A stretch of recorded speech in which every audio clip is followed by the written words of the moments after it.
சிவகாமியின் சபதம் பாகம் 1 பகுதி 23. ராஜ அம்சம். நரசிம்மர் வெக்கமுற்றதைக் கண்டு அவருக்கு தைரியம் சொல்பவர் போல் மகேந்திரர் கூறினார். நரசிம்மா, ஆயனர் வீட்டிற்குள் போனால் அங்குள்ள சிற்ப சித்திர அதிசயங்களில் எவருமே கண்ணையும் கருத்தையும் பறிகொடுப்பது இயற்கைதான். நானே அப்படிதான் மெய்மறந்து விடுவது வழக்கம்.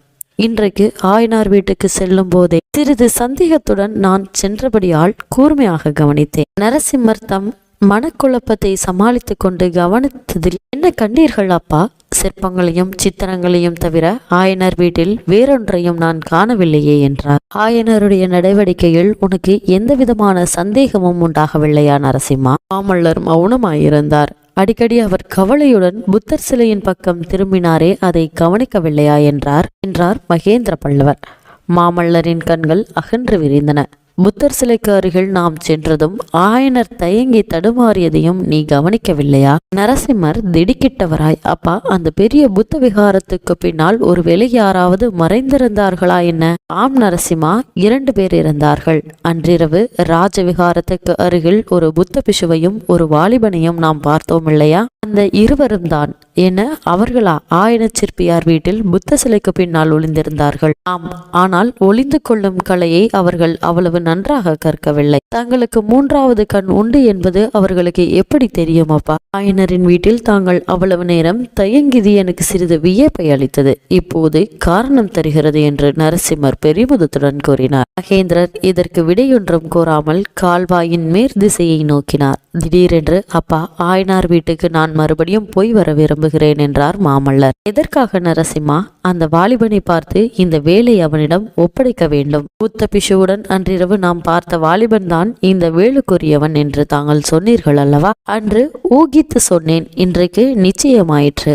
ஆனால் அந்த வாலிபனுக்கு இந்த வேல் இனிமேல் தேவையில்லை. நரசிம்மா, அதோ போகிறதே ஆயுத படகு. அதிலுள்ள பழைய வேல்களுடன் இதையும் நீ சேர்த்து விடலாம். ஏனப்பா? பரஞ்சோதி ஆயனரிடம் சிற்பக்கலை கற்க போகிறான். அவனுக்கு வேல் வீட்டியதில்லை. பரஞ்சோதி திவ்யமான பெயர். அந்த வீர வாலிபனை பற்றி என்னவெல்லாமோ ஆசை கொண்டிருந்தேன். அவனை என் ஆருயிர் தோழனாக கொள்ள விரும்பினேன். அது நிறைவேறாதென்று நான் சொல்லவில்லையே. எப்படி நிறைவேறும்? நம் பகைவர்களின் ஒற்றர்களுடன் நாம் தோழமை கொள்வது சாத்தியமா? அந்த வாலிபனை ஒற்றன் என்று நான் சொல்லவில்லையே. பின் எதற்காக அவன் ஒளிந்து கொண்டான்? அந்த வாலிபன் குற்றமற்றவன். அவனை கொண்டு வந்து அந்த கள்ள பிசு ஏதோ சூழ்வினை செய்ய பார்க்கிறான் என்று தோன்றுகிறது. வாதாபி சாம்ராஜ்யத்தின் மகா சதுரனான ஒற்றன் அந்த பிஷு என்று நான் ஊகிக்கிறேன். அப்பா, சில சமயம் தங்களுடைய நிதான போக்கு எனக்கு மிகவும் வியப்பை அளிக்கிறது. எதை பற்றி சொல்கிறாய் நரசிம்மா? அன்றிரவே அந்த புத்த பிஷுவை பற்றி தாங்கள் சந்தேகம் கொண்டீர்கள். உடனே அவனை ஏன் சிறைப்படுத்தவில்லை? வெளியிலே விட்டு ஏன் வேடிக்கை பார்க்கிறீர்கள்?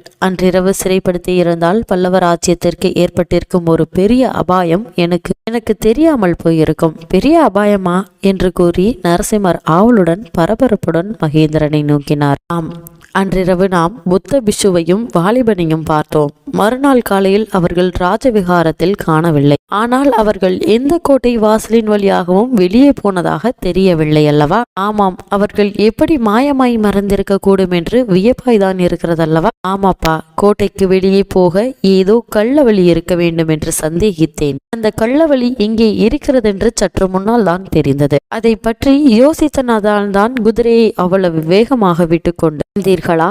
சக்கரவர்த்தி மௌனமாயிருந்தார். கள்ளவழி எங்கே இருக்கிறதப்பா?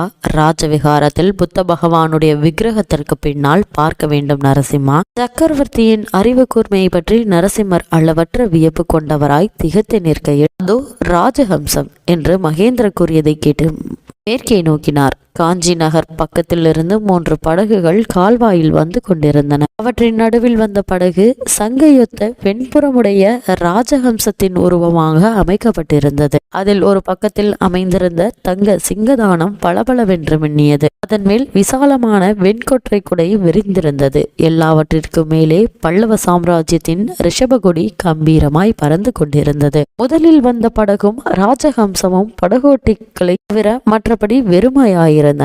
கடைசியாக வந்த படகில் பலர் அமர்ந்திருந்தார்கள்.